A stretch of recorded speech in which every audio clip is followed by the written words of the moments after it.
नमस्कार. Priya's Indian kitchen मध्ये सर्व खवय्यांचे मनापासून स्वागत. आपण बनवणार आहोत पौष्टिक असे डाळ तांदळाचे आप्पे. त्यासाठी इथे मी 3 वाटी वाडा कोलम तांदूळ घेतलेला आहे. तुम्हाला यासाठी कोणताही हलका जुना तांदूळ वापरायचा आहे. रेशनचा तांदूळ वापरला तरी चालू शकतो.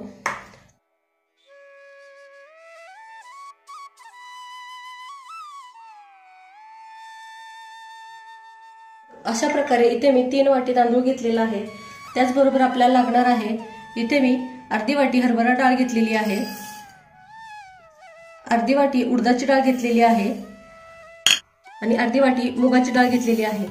आपल्याला इथे लक्षात ठेवायचं आहे, आपण जेवढे तांदूळ घेतलेले आहेत त्याच्या अर्ध्या आपल्याला डाळी घ्यायच्या आहेत. म्हणजे आपण 3 वाटी तांदूळ घेतलेले आहेत आणि त्यानुसार आपण अर्धी वाटी हरभरा डाळ, अर्धी वाटी उडदाची डाळ आणि अर्धी वाटी मूग डाळ घेतलेली आहे.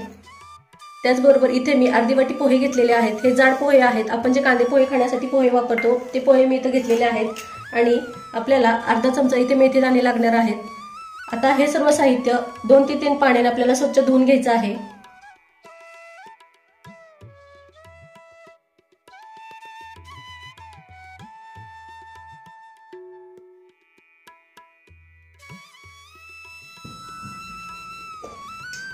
हे सर्व साहित्य मी 2 ते 3 पाण्याने स्वच्छ धुवून घेतलेलं आहे. आता यामध्ये आपल्याला पाणी घालून घ्यायचं आहे.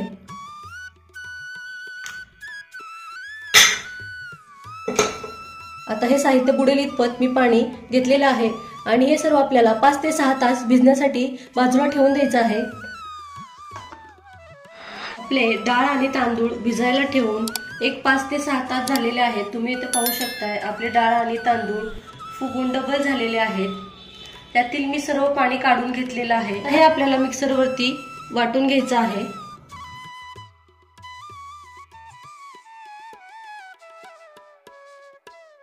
तांदूळ आणि डाळी ज्यावेळी आपण भिजत घातल्या होत्या त्यावेळी जे आपण पाणी वापरलं होतं ते पाणी इथे मी सर्व निथळून काढलेलं आहे. ते पाणी आपल्याला वाटताना वापरायचं नाही. आपल्याला थोडंसं पाणी घालून यामध्ये दुसरं सेपरेट पाणी आपल्याला घालून यामध्ये हे वाटून घ्यायचं आहे.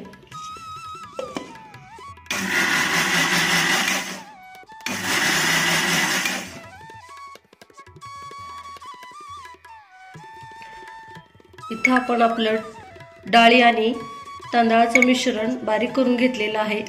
अगदीही बारीक हे करायचं नाही आणि मोठंही ठेवायचं नाही. तुम्ही पाहू शकता अशा प्रकारे रवाळ असं आपल्याला हे मिश्रण करून घ्यायचं आहे मिक्सरवरती बारीक. आणि एका मोठ्या पातेल्यामध्ये आपल्याला हे काढून घ्यायचं आहे. कारण फर्मेंट झाल्यानंतर ते फुगून डबल होतं आपलं पीठ. त्यामुळे एका मोठ्या भांड्यामध्ये आपल्याला हे काढून घ्यायचं आहे आणि रात्रभर आपल्याला हे फर्मेंटेशनसाठी ठेवून द्यायचं आहे. किंवा प्रकारे मी राहिलेले डाळ आणि तांदळाचं वाटण करून घेणार आहे. अशा प्रकारे इथे आपलं तांदूळ आणि डाळींचं मिश्रण वाटून तयार आहे आणि हे आपल्याला फर्मेंट होण्यासाठी रात्रभर एका उबदार जागेवर झाकून ठेवायचं आहे. जर थंडीचे दिवस असतील तर तुम्ही यावर सुती कापडाने बांधून घेऊ शकता. सुती कापड बांधून घेतलं तर उबदार ठिकाणी ठेवलं तर हे व्यवस्थित असं फर्मेंट होतं. आप्यांसाठी लागणारं पीठ आपण रात्रभर फर्मेंट होण्यासाठी ठेवून दिलं होतं. आता आपण पाहूयात आपलं पीठ कशा प्रकारे भिजलं आहे ते. तुम्ही पाहू शकत असाल किती छान असं आपलं पीठ इथं फर्मेंट झालेलं आहे.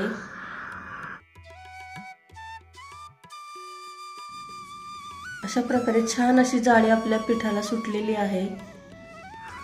आता या पिठामधलं आपल्याला लागेल एवढं पीठ एका भांड्यामध्ये काढून घ्यायचं आहे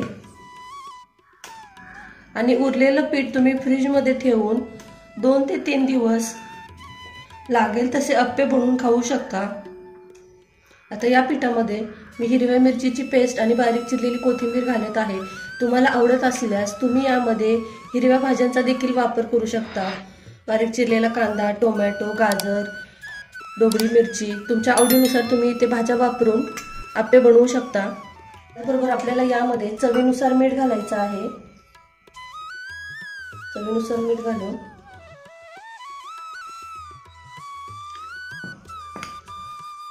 आज आपण आप्यांबरोबर खाल्ली जाणारी ओल्या नारळाची चटणी देखील बनवणार आहोत. अगदी झटपट बनणारी पण चविष्ट अशी आपण चटणी बनवणार आहोत. त्यासाठी इथे मी ओल्या नारळाचे काप घेतलेले आहेत. ते आपल्याला मिक्सरच्या भांड्यामध्ये घ्यायचे आहेत। त्याचबरोबर इथे मी एक हिरवी मिरची घेतलेली आहे। तुम्ही तुमच्या आवडीनुसार हिरव्या मिरचीचा वापर करू शकता, तुम्हाला कितपत तिखट हवं आहे ते त्यानुसार। त्याचबरोबर बारीक चिरलेली कोथिंबीर, यामध्येच आपल्याला चवीनुसार मीठ घालायचं आहे। आपल्याला यामध्ये साखर घालून घ्यायची आहे।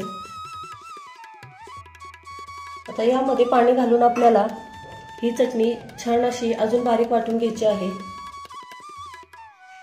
आपल्या ओल्या नारळाच्या चटणीला आपल्याला आता फोडणी देऊन घ्यायची आहे। त्यासाठी इथे मी फोडणी पात्रामध्ये तेल 2 चमचे तेल गरम करण्यासाठी ठेवलेलं आहे। आपलं तेल छान कडकडीत गरम झालं की त्यामध्ये 1 चमचा मोहरी घालून घ्यायची आहे। मोहरी तेलामध्ये फुटायला लागली की त्यामध्ये आपल्याला जिरे घालायचे आहे।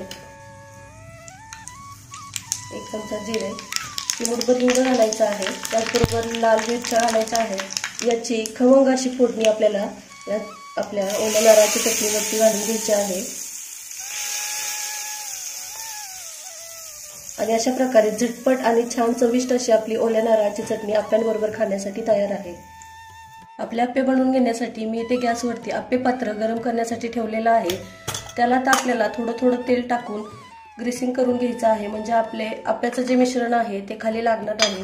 तुमच्याजवळ जर ब्रश असेल तर ब्रशच्या सहाय्याने देखील तुम्ही याला तेल लावून घेऊ शकता, किंवा ब्रश नसेल तर अशा प्रकारे थोडं थोडं तेल सोडून आपल्याला आप्पे पात्राला ग्रीसिंग करून घ्यायचं आहे। एकदा आप्पे पात्र गरम झालं की आपल्याला गॅसचा फ्लेम आहे ते लो ठेवायचा आहे आणि सुरुवातीला बाहेरच्या बाजूने आपल्याला हे मिश्रण सोडत जायचं आहे।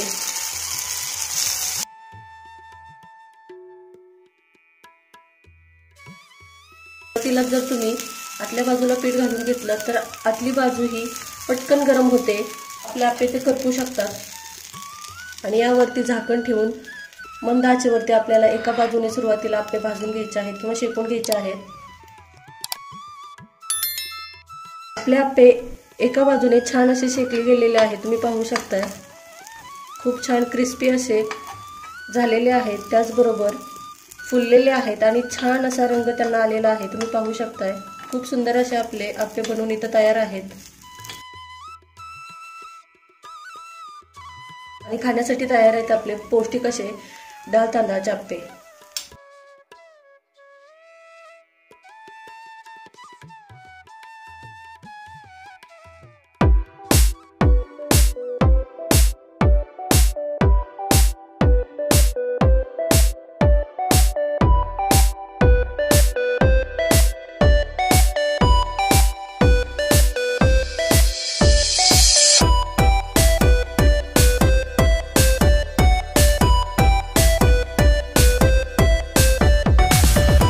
दुसऱ्या बाजूने देखील आपले आप्पे व्यवस्थित असे भाजून झालेले आहेत। आता आपण ते काढून घेऊयात। अशा प्रकारे तयार आहेत आपले पौष्टिक असे डाळ आणि तांदळाचे आप्पे। तुम्ही पाहू शकताय, वरून क्रिस्पी आणि आतून सॉफ्ट असे आपले आप्पे तयार झालेले आहेत। खूप छान अशी जाळी त्याला आतून आलेली आहे। त्याचबरोबर आपण बनवली आहे झटपट होणारी पण चविष्ट अशी ओल्या नारळाची चटणी। तुम्हाला माझी रेसिपी कशी वाटली ते कमेंट करून नक्की सांगा। आणि तुम्हाला माझी रेसिपी आवडली असेल तर व्हिडिओला लाईक करा, शेअर करा व चॅनलवरती नवीन असाल तर सबस्क्राईब करायला विसरू नका। भेटूया पुन्हा अशाच एका छान आणि चवदार अशा रेसिपी सोबत। तोपर्यंत काळजी घ्या, खात रहा आणि पाहत रहा प्रिया जिलेन किचन। धन्यवाद।